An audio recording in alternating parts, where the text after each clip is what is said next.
Israel सिकाया Gaza में उस तरीके से हमारी भारत की 100 करोड़ हिंदू देश का हिंदू हित में चल रहा है। सरकार सबक सिखाना चाहिए। এমন উগ্র আকাঙ্ক্ষা ব্যক্ত করার মাধ্যমে পশ্চিমবঙ্গ নির্বাচনের আগে প্রচারণা চালিয়েছে পশ্চিমবঙ্গের বিজেপি নেতা শুভেন্দু অধিকারী। নির্বাচন শেষে সম্ভাব্য মুখ্যমন্ত্রী হওয়ার দৌড়েও এগিয়ে আছেন তিনি। তবে তার মুখ্যমন্ত্রী হওয়া নিয়ে শঙ্কিত বাংলাদেশের সচেতন নাগরিক সমাজ। কেননা বাংলাদেশের ব্যাপারে বরাবরই বিতর্কিত বক্তব্য দিয়েছেন এই বিজেপি নেতা। কিছুদিন আগেও বলেছেন বাংলাদেশকে এখন চালাচ্ছে পাকিস্তান।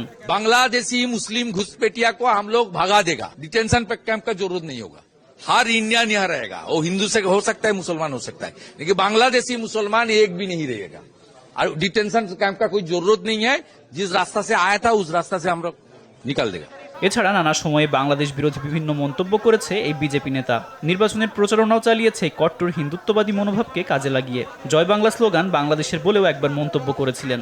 অর্থাৎ এই বাংলাদেশ জাতীয়তাবাদকে ছোট করা এবং ভারতের সংখ্যালঘু মুসলিমদের অবৈধ ঘোষণার মাধ্যমেই কট্টর হিন্দুদের ভোট জুটিয়েছেন শুভেন্দু। सब बांग्लादेशी मुसलमान, सब बांग्लादेशी मुसलमान हिंदू। जय श्री राम, जय श्री राम।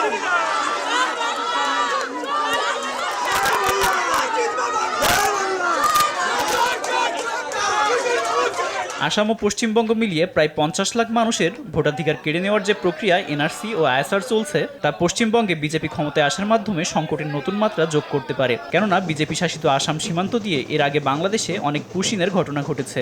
এবার শুভেন্দু ক্ষমতায় আসার পর পশ্চিমবঙ্গ সীমান্তগুলোতেও এমন সংকট আরও বাড়তে পারে বলে মনে করছেন বিশ্লেষকরা। এর আগে নির্বাচনের আগেই অবৈধ নাগরিকদের নিয়ে বেশ সরব ছিল বিজেপি নেতারা।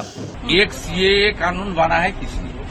आज बांग्लादेश का जो हालत हुआ है सीएए कानून का, जो जरूरत सबको स्वीकार करना पड़ेगा। आज भी हो रहा है, माइनॉरिटीज हिंदूज के ऊपर अत्याचार, टेम्पल के ऊपर हमला, ये हो रहा है। ভারতের বিজেপি শাসিত অন্য সরকারগুলো যেভাবে উগ্র সাম্প্রদায়িকতা ও সংখ্যালঘু সম্প্রদায়ের প্রতি তীব্র সংঘাতের চর্চা করছে তা এই অঞ্চলে ছড়িয়ে পড়তে পারে, যার ফলে বড় প্রভাব পড়তে পারে বাংলাদেশেও।